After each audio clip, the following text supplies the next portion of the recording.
Hello friends, welcome back to our channel Learn with Nishman. बच्चे we were doing chapter 16 and we have done till section 304. You already knew this.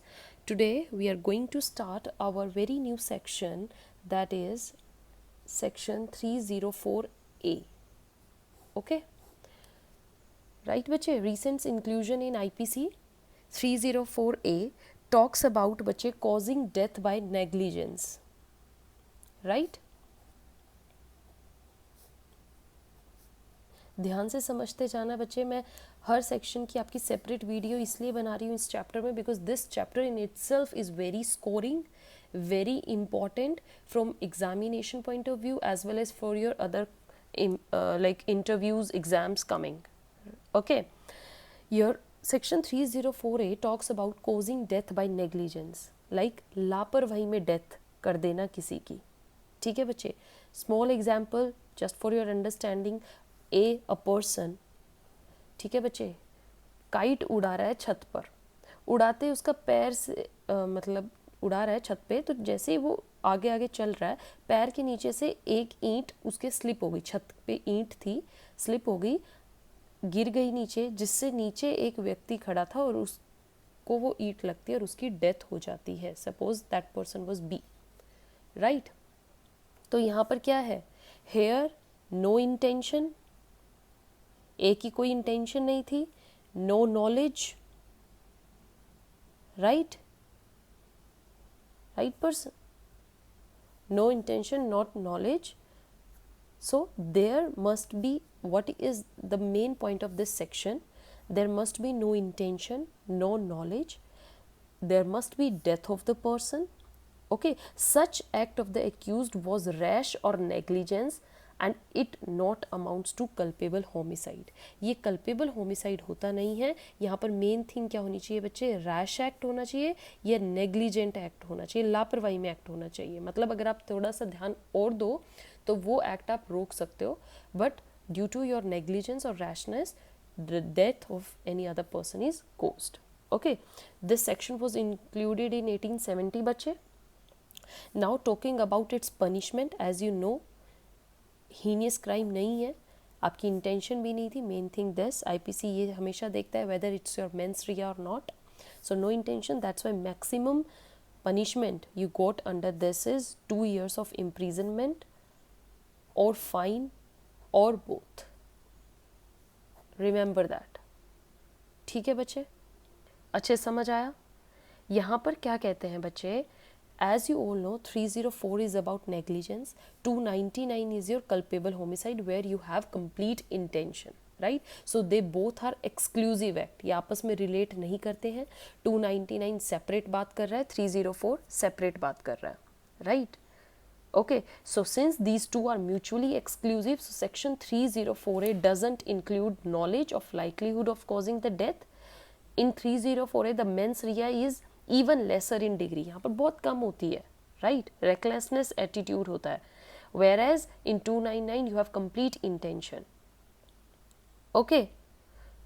Right बच्चे. इसमें क्या होता है, जो आप action कर रहे हो, लाइक ए यहाँ पर एक्शन कर रहा था, इसी ड्यूरिंग किसी की डेथ हुई है in same line of action. Okay, अगर इसको ज़रा सा भी स्लाइट आइडिया होता माइट ये अपने इसको स्टॉप कर देता. So there is no knowledge, no intention. Got it बच्चे. Now coming to various cases. Your very first case is Cherubin Gregory versus state of Bihar. Right बच्चे, 1974 का केस है. अच्छे से इस केस के बारे में समझना. इसमें क्या होता है बच्चे? देयर वाज अ बंगलो, एक बंगलो है. राइट? और इस बंगलो के पास ही एक टॉयलेट बनी हुई है and there is a boundary around this. समझ में आया? ठीक है. तो इसमें क्या है बच्चे, एक लेडी रहती है और उसने क्या कर रखा है, टॉयलेट में दरवाज़ा नहीं है बोल के उसने एक वायर लगाई हुई है. राइट? राइट? तो वायर्स को वो पकड़ के जाती है. ओके, ओल्ड लेडी है तो वायर को पकड़ के जाती है और उसको पता है कि वो वायर ऐसी है जिससे शायद इलेक्ट्रिसिटी पास कर सकते हैं. किसी की कोई आ जाए तो उसको शायद धोखा हो सकता है और जान जा सकती है, right. She had a slight knowledge about that, but ऐसा तो नहीं है कि कोई आएगा और होगा। अब क्या होता है इसमें, there was the bungalow, some people from the broken wall, यहाँ पे लगा लो ये वॉल टूटी हुई है, broken wall enters the campus, इसमें एंटर करते हैं and use the toilet, right. तो यहाँ पर क्या होता है बच्चे, जैसे ही वो लेडी मतलब इलेक्ट्रिसिटी उस वायर से पास होती है और उनमें से जो वो पर्सन जाता है उसको एक को करंट लग जाता है, दे गेट इलेक्ट्रोक्यूटेड, ठीक है। सो नाउ यहाँ पर अब क्या होता है, she still had the hope that someone might enter and gets electrocuted, then she would be liable under section 304A, वो लाइबल हो जाएगी 304A के अंडर, अगर उसको ज़रा सी भी ऐसे नॉलेज होती कि ऐसे हो सकता है, नेग्लिजेंट एक्ट है उसका, राइट। अगर वो थोड़ा केयर करती तो वो शायद इसको प्रोटेक्ट कर सकती थी, उस बंदे की डेथ नहीं भी होती।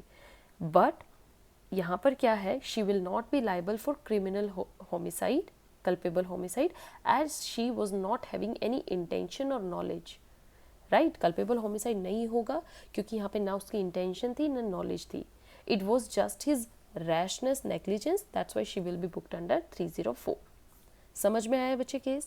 Your next case was S.N. Hussain versus State of Andhra Pradesh. Okay, इस केस को भी बच्चे अच्छे से समझना। S.N. Hussain versus state of Andhra Pradesh, 1972 case है हमारा।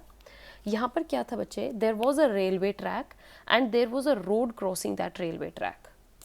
ओके, ये एक रेलवे ट्रैक है और यहाँ से एक रोड क्रॉस कर रही है इस रेलवे ट्रैक को। Okay, there were lot of many trees planted hiding the railway track, ठीक है। यहाँ पे बहुत सारे पेड़ हैं, लाइक ऐसे ऐसे ऐसे ऐसे, तो ये रेलवे ट्रैक यहाँ से नहीं दिखता, right. So a bus driver try to cross the road with horn, वो हॉर्न कर रहा है, but the rail was not appear across the trees, उसको ट्रेन ट्रीज के उसमें ट्रेन आती नहीं दिख रही है, right. So the train hit the rear part of the bus, bus का रेयर पार्ट को हिट करती है, जिससे जो काफ़ी पैसेंजर उसमें बैठे हैं they got died. He was prosecuted for section 304A, यहाँ पर ड्राइवर के ऊपर 304A लगती है। क्या आपको लगता है क्या ये ठीक है? It was held that person was not held liable, वो liable नहीं होगा because here he was not negligent, बिल्कुल भी negligent नहीं था। Why? Driver took sufficient precautions, उसने हॉर्न भी बजाया जब उसको दिख ही नहीं रहा है, अपीयर ही नहीं हो रहा है, that was not his fault, he didn't act negligently, right बच्चे।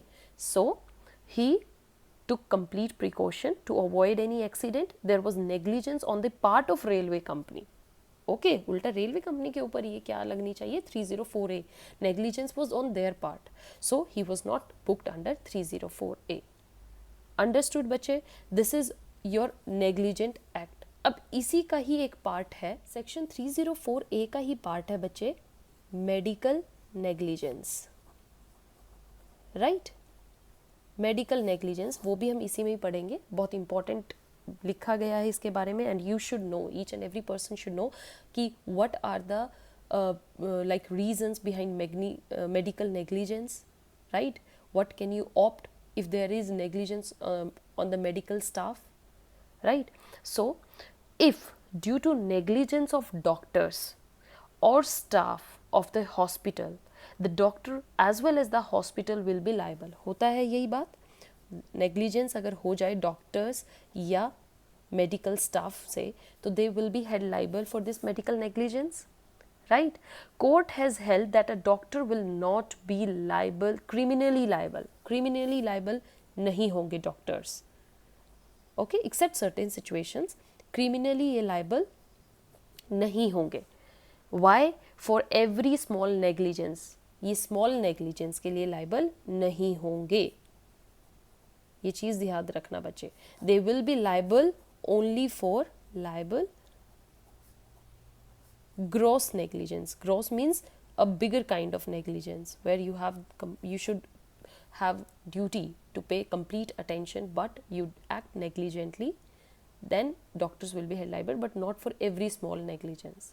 Okay, a doctor needs freedom of action, क्या बोला गया बच्चे? he needs freedom of action and he may need to choose out several line of treatment. उसको बहुत चीज़ों में से चॉइस करनी पड़ती है, एकदम डॉक्टर के ऊपर ही एक प्रेशर हो जाता है how to save the patient, and at that time he has to made a decision to which line of treatment he must use, and if in such cases death is caused, still death हो जाती है, then he will not be liable until and unless he was grossly negligent. ठीक है, मैं आपको कुछ examples दूंगी, आपको समझ आएगा कि ग्रोसली नेग्लिजेंट कब होते हैं. यहाँ पर डॉक्टर्स कंप्लीट प्रिकॉशंस के साथ अपनी इंटेलिजेंस के साथ एक्ट करते हैं, and still death is cause, they should not get liable, because ऐसे तो फिर कभी डॉक्टर्स अपना कोई स्टेप ले ही नहीं पाएंगे बच्चे, उन पर एक मेंटली प्रेशर रहेगा हमेशा रिस्क का. Okay, otherwise doctors would always be liable for compensation, हमेशा वो रेडी रहेंगे, उनको कभी भी लाइबल कर दो. So there is a strict care we should take that doctors must not be held liable. Okay, आपका केस आया था बच्चे बहुत ही बढ़िया डॉक्टर्स के बिहाफ पर, that was doctor Suresh Gupta versus government of NCT of Delhi, right. ये हमारा 2004 का केस है बच्चे, ठीक है.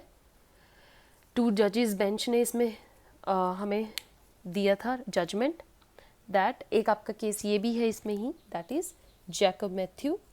कुछ केसेस हैं उनको अच्छे से कीजिएगा, versus state of Punjab, right. बहुत इंपॉर्टेंट केसेस हैं. इनमें क्या था, it has been held that a doctor should be given sufficient freedom of action of choosing the line of treatment. क्या डिसाइड किया गया था बच्चे? फ्रीडम ऑफ एक्शन हमें डॉक्टर्स को देनी पड़ेगी. Okay, right, choosing the line of treatment, and no doctor will undertake risky, अगर ये नहीं हुआ otherwise no doctor will take under risky medical treatment if for every slight negligence he is made criminally liable. नहीं लेंगे वो step.